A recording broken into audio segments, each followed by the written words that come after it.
Rolling on with the show, this is Eric Malanoski for This Week in Central New York. Very glad to be talking to Joanne Vass, Bassett Stroke Program Coordinator. And Joanne, welcome to the show. How are you? I'm doing fine, thank you. Thank you for inviting us here to be on your show. Bassett Healthcare Network, American Heart Association, urging people, Joanne, to act fast. Please elaborate. Well, FAST is an acronym or a word that the American Heart Association came up with to help people be educated on the fact that we do have emergent stroke care. Stroke is very old, but emergent stroke care is not all that old. So now we do have stroke care, and we want the public to be aware that they need help fast. F stands for face. Is there a face asymmetry? Is the face uneven? A is for arms. One of the arms drifts down or drop to the side if held up in front of you. And S is for speech. Is the speech slurred or not understandable or absent? And T is time to call 911, and that is really the most critical, is that stroke care does need to be done in a timely manner because time is brain. That also is from the American Heart Association. Fast.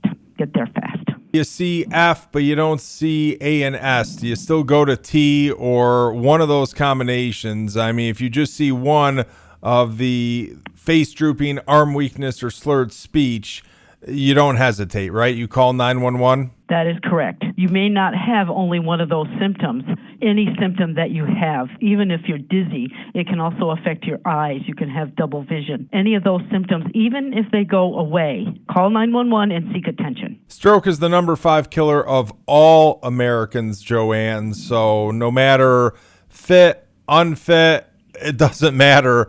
Stroke could claim anyone, right, Joanne? So it doesn't matter if someone is in superb physical shape and someone next to him thinks, oh, there's no way they could be suffering a stroke. They're in excellent physical condition. Don't think about that. Just once again, call 911, correct? Correct. That is correct. They may have a stress that has caused their blood pressure. Hypertension is the number 1 stroke risk factor. And some people do have hypertension and don't really know it because it doesn't have a symptom necessarily. So yes, you should seek help. If you're the healthiest person in the world, you can have a stroke, unfortunately. What else is Bassett doing to kind of get the word out about FAST? We do public education, like I do lectures to various places around the community. We have a Facebook. It's a Bassett Facebook. I also use my Facebook page to get out information. We send brochures and discharge education materials home with a lot of stroke information and education. We also include our EMS when we can in our education process. Yeah, and Joanne, just talk a little bit more about preventative measures, maybe long-term preventative measures you can take to avoid a stroke. You mentioned the hypertension, and just go over those for the listeners, that maybe some lifestyle changes or practices that could prevent you from having a stroke down the road. Well, monitoring your blood pressure is a good priority. They do have free blood pressure machines like CVS and pharmacies. Keeping your diet healthy is a good way of avoiding salt. Salt will drive your blood pressure up if you use too much. Keeping your diet in good control, and if you're diabetic, is absolutely essential to keep your diabetes in control, and watch your blood sugars and make sure that you take care of your diabetes, because that is also a big stroke risk. Like we said, seeking help if you have stroke symptoms. Knowing stroke symptoms can also help you save a friend or a loved one from having a stroke disability. Knowing the signs is important. Now, please, Joanne, discuss your role as Bassett Stroke Program Coordinator. I've been the stroke coordinator since 2013.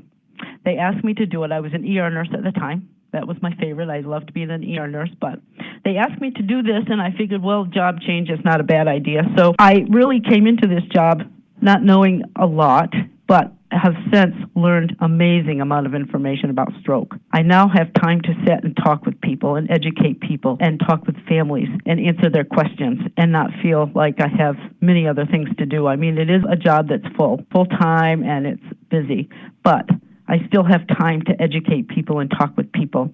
We do have 5 other affiliates that we cover. I don't travel there too much, but we do have access by Tiger text and email if they have questions.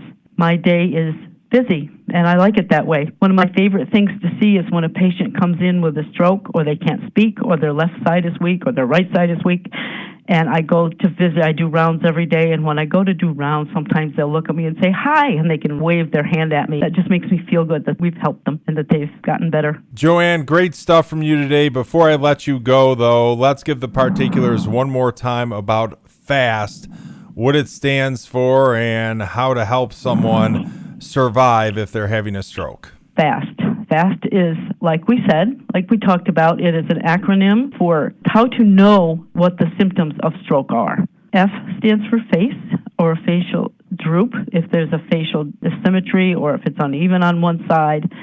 And A is for outstretched arms, one will drop to one side, or it may drift down a little bit. S is for speech, and the speech is like, you can't find a word, just like I was doing. And the other is absent speech, or it may be garbled, so they talk like they're not making sense at all. T is for time to call 911. Very critical. Please call 911 and don't delay. And Joanne, if someone is just tuning in or didn't hear the whole thing, how do they get more information about FAST? There is an American Heart Association. There's also a website at Bassett on stroke. If they contact me, the hospital, and ask for me, the stroke coordinator, Joanne Vass, I can get them information. Their local pharmacies may have some information on stroke, and there's also data in the American Stroke Association. There's a special NIH website, is National Institute of Stroke. There's a lot of places to get help, and maybe your even local EMS or fire department may have some information on stroke. Joanne, you've been a wonderful guest. Thank you so much. I really appreciate your time. Hopefully we'll talk again soon. Okay, thank you.